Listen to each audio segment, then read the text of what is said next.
오늘 사도행전 3장 11절에서 18절 말씀 가지고 명백한 복음, 명백한 기회라는 제목으로 말씀의 은혜를 나누고자 합니다. 지금 태어나면서부터 걷지 못했던 장애를 가지고 성전 미문에 늘 앉아 구걸했던 자를 베드로와 요한이 나사렛 예수 그리스도의 이름으로 일어나 걸으라 그러면서 그 손을 잡고 이렇게 세우니까 그가 일어나 걷게 되고 또 하나님을 찬송하는 놀라운 일이 있었습니다. 아마 가장 놀란 것은 자기가 걸음을 걷게 된, 일어서게 된 그 당사자였겠죠. 뿐만 아니라 그 주변에 있었던 사람들도 상당히 놀랐을 것입니다. 세상에 작고 큰 놀랄 만한 일들이 있고 자기가 생각했을 때 저건 다른 사람은 몰라도 나 혼자서는 기적이다 생각하는 일이 있겠지만 이런 것들은 아주 모든 사람들이 인정할 수밖에 없는 큰 기적 아니겠습니까? 그리고 예수님께서도 기적을 행하실 때 은밀하게 굉장히 프라이빗하게 하나님께서 예수님께서 역사하셨던 그런 기적이 있는가 하면 오늘 말씀에 등장하는 우리가 이 사도행전을 통해서 보게 되는 이 기적은요, 퍼블릭한 장소에서 모든 사람들이 오픈되어져서 볼 수 있는 그런 장소에서 행해졌던 기적입니다. 많은 사람들이 놀랄 수밖에 없죠. 그때 하나님을 찬송하면서 자기가 이 다리가 낫게 된 이 당사자는 베드로와 요한을 붙잡습니다. 무엇인가 물어보려고 했겠죠. 자기에게 어떻게 이런 일이 일어났는지 알고 싶었겠죠. 게다가 주변에 있는 사람들은 베드로와 요한에게 나왔습니다. 솔로몬의 행각이라는 곳에 많은 사람들이 모이게 되었는데요. 이때 베드로와 요한이 그 몰려든 사람들에게 말하지 않습니까? 12절에 자신들에게 주목하지 마라. 왜 나에게 주목하느냐? 왜 이 일을 우리가 한 것처럼 그렇게 바라보느냐? 하고 12절에서 말씀을 합니다. 그리고 13절에서부터는 아브라함과 이삭과 야곱의 하나님께서 그 종 예수님을 보내셨는데 너희들이 그 종 예수를 죽이지 않았느냐? 거부하였다. 그렇게 말씀을 선포하고요. 15절로 가보면 그 예수님을 너희들이 죽게 하였다. 이렇게 말합니다. 그런데 너희들이 죽게 한 그 예수를 하나님 아버지께서 살리셨고 그리하여 부활하셨으며 자기 자신들은 베드로와 요한은 그 일에 대한 증인들이다 하고 말합니다. 그리고는 그 예수님의 이름과 복음을 그 자리에 있었던 사람들에게 전하게 됩니다. 오늘날 현재 이런 기적들을 보는 것은 쉽지는 않습니다. 흔히 볼 수 있는 기적은 아닙니다. 그렇지만요, 오늘날도 선교를 하기 위해서 아주 의료 혜택이 별로 없는 오지에 들어가서 선교하는 분들에게는 지금도 일어나는 기적들이라고 합니다. 하나님께서 그냥 아무 곳에서나 그런 기적들이 일어나게 하는 것이 아니라 사람이 하나님께서 주신 의료적인 힘으로 그것을 해내는 곳은 하나님께서 의사들 또 어떤 치료약, 치료제 이런 것들을 통해서 역사하시지만 그런 의사도 약도 의료진들도 없는 그런 곳에서는 오늘날도 예수의 그 이름으로 말미암아 이 강권적인 기적의 역사가 일어날 수 있다라는 것을 보여주는 것이겠죠.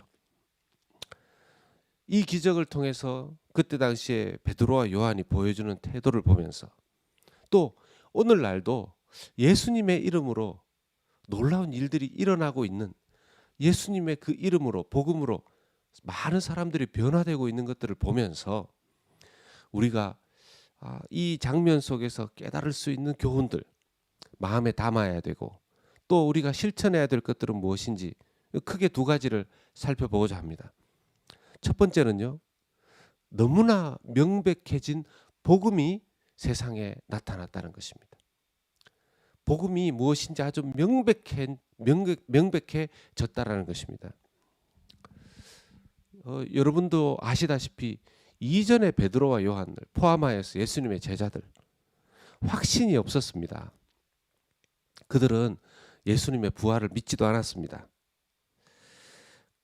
대부분의 또 사람들조차 예수님의 메시지는 좋아했고 예수님이 그 십자가 지시기 전에 여러 가지 이적을 베풀었을 때 그 이적들도 보면서 좋아했지만 그를 예수님을 정말 온전한 메시아로 그리스도로 그들은 믿지 못했습니다.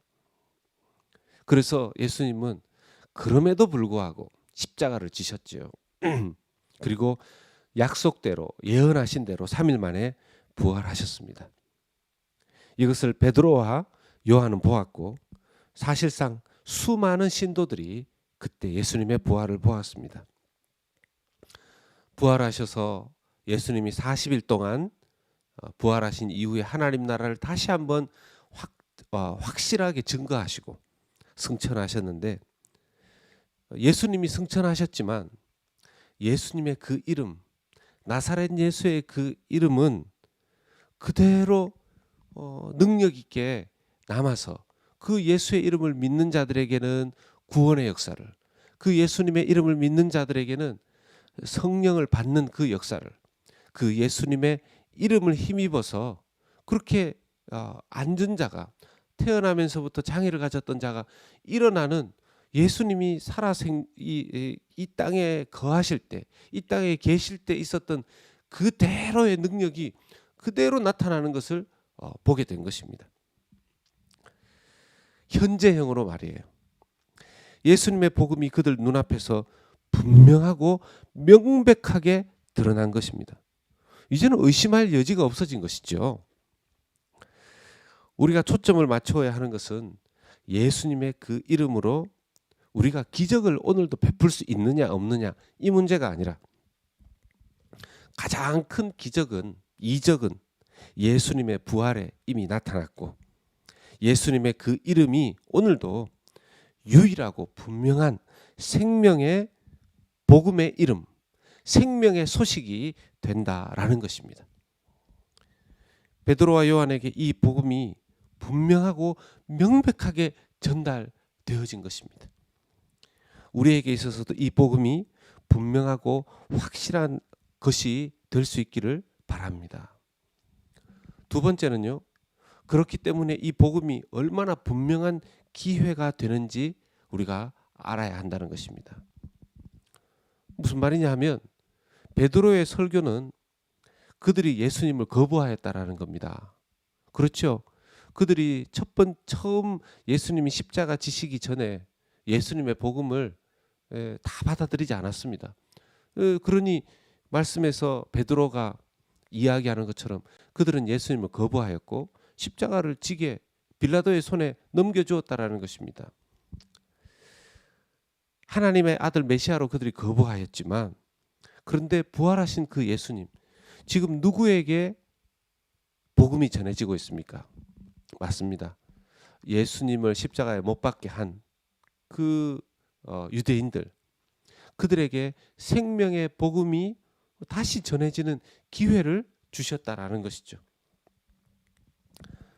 예수님을 거부한 자들을 향해서 이렇게 말씀하십니다. 오늘 말씀 3장 17절 18절에 형제들아 너희가 알지 못하여서 그리하였으며 너희 관리들도 그리한 줄 아노라.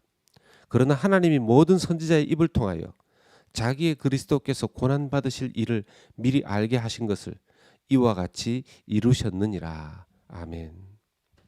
그들이 온전히 다 알지 못해서 복음을 다 알지 못해서 이전에는 그랬지만 그래서 너희들이 거부하였지만 이제는 명백히 다 드러난 이 복음을 다시 듣는 기회를 분명히 너희들에게 준다 하고 메시지를 전하고 있습니다.